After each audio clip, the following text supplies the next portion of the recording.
Friends, তো তোমাদের আরেকটি খুবই মিষ্টি একটি সবজির ফল গাছ মানে সবজি গাছ তোমাদেরকে দেখাই, ফলও বলতে গেলে চলে। তো দেখো এই যে সেই সবজি গাছটি, দেখো গাছ ভর্তি ফল হয়েছে।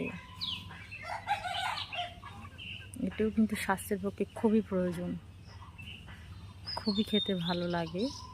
বিশেষ করে জ্যান্ত মাছ দিয়ে রান্না করলে খুব সুস্বাদু লাগে খেতে।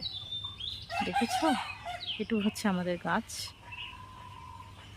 কিন্তু বাঁচতে প্রচুর টাইম লাগে। রান্না করলে 1 সেকেন্ডে খাওয়া হয়ে যায়।